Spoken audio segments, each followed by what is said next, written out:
welcome back to my film and TV channel. We're all staying safe, and we've got a movie to look at today, a family adventure, yes. So I put my old granddad head on and my old kid's head combined just to see what I thought of it. We're going to have a look at something by DreamWorks, so it should be interesting, distributed by Universal. We're going to look at Puss in Boots, The Last Wish. Please, if you are new to the channel, push that subscribe button, push the bell notifications, and if you're pushing buttons over, you've already pushed that button, push that little like button as well. Make an old film watcher very happy. I'm trying to get between 10 and 15 likes for these movie, TV, drama, vlogs, etc. So very much appreciated. Yes, so we do reviews, quizzes, information vlogs, lots of different things. But we're going over to the old movies today. Of course, this Puss in Boots, The Last Wish is a sequel to Puss in Boots 2011, and the sixth instalment in the Shrek film series, which particular favourite of mine, I'm sure most of you out there. Directed by Joel Crawford and co-directed by Januel Mercado. Right, what are they thinking? Well, the public's very, very impressed. Rotten Tomatoes audience, 4.6 out of 5, and 93% positivity. Their consensus, cute animation, a lot of laughs, make Puss in Boots: The Last Wish fun for the whole family. Yes, I won't, there's a slight waiver to that, but we'll talk about that later. Internet Movie Database, 7.8 out of 10 based on almost 34,000 scores and reviews left, and 96% positivity. Metacritic, the other site we'll look at, their users, 8.8 out of 10 based on 170 scores, 159 positive, 6 mixed and 5 negative. And the voice cast includes, of course, of the old Puss in Boots, who's, he's found out, he's sort of using up his 9 lives very quickly. So he might have to sort of escape, there's a version of Father Time or Death, if you like, in this. So he might have to calm down and go to a sort of a home where cats go to rest, but unfortunately he's got people on his tail, so he's going to struggle a little bit in this. Of course, this is adventures not only to have a quiet life, but to also perhaps get his 9 lives back, which would be nice, wouldn't it? I wish we all had 9 lives. Well, we might do. Who knows? Who knows?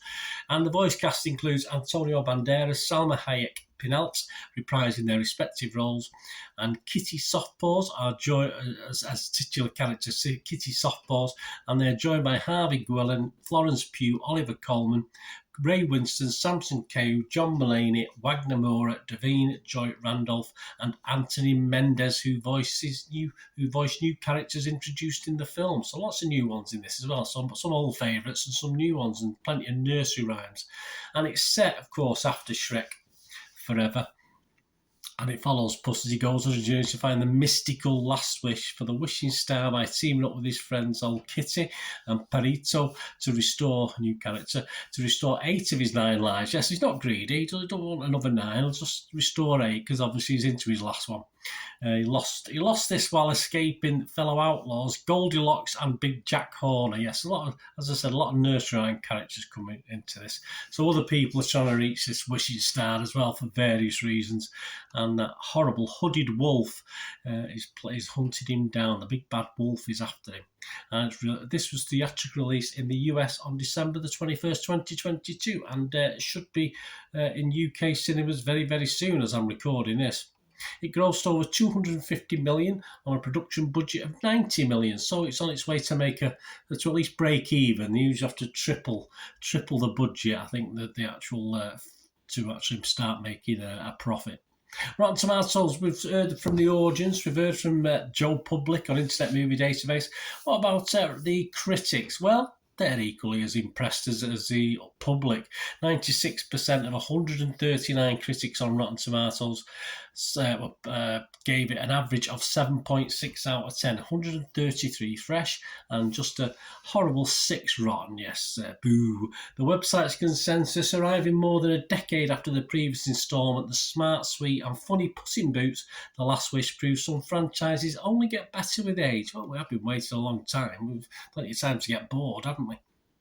Metacritic, the other ones who we look at, has a score of 75 out of 100 on this, and that's based on 21 critics. 19 positive, 2 mixed, and 0 negative. And it scored anything between 50 and 100, so let's have a look at what some of them are saying.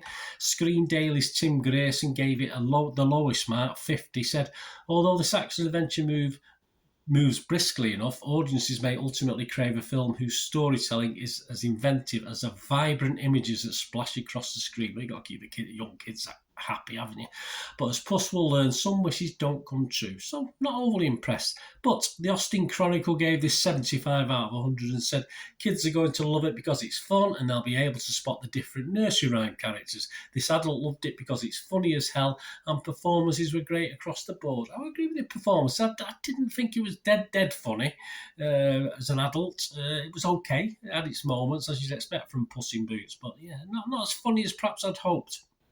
Collider's Nate Richards scored this 91 out of 100 and said it's not only one of the best animated films of the year, well, we're only in January, but it's one of DreamWorks' best. He might have done this in December, I'm not too sure, and one that will strike a chord with moviegoers of all ages. It's equal parts exciting and hilarious, as well as earnest. It never feels like it is talking down to anyone.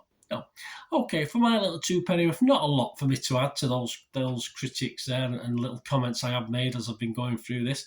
I did like it, but you know me about length of films. I just found it a little bit too long. It's about a runtime of about, well, with the credits, it's about 140 odd, but obviously there's quite a lot of credits as well. You get a few songs thrown in at the end, so it's probably about 125-30, but it just still felt a little bit too long for me. I did have to find myself having to refocus as an adult, as I am, and I think younger children may find it a bit of a slog at times, but there's a lot of bright and breezy and glitzy stuff on the screen. But if you are sat in the cinema as opposed to being able to sort of pause it at home, etc., stock up perhaps on those sweets and drinks, as long as there's not too many E-numbers or whatever they are these days.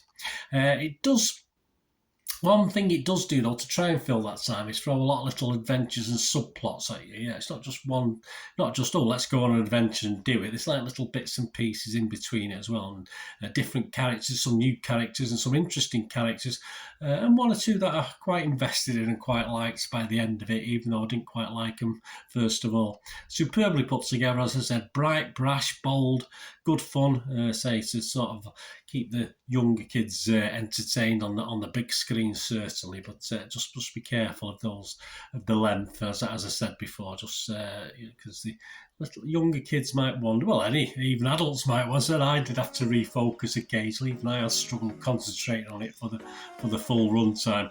But good fun and a worthy, if lengthy, sequel.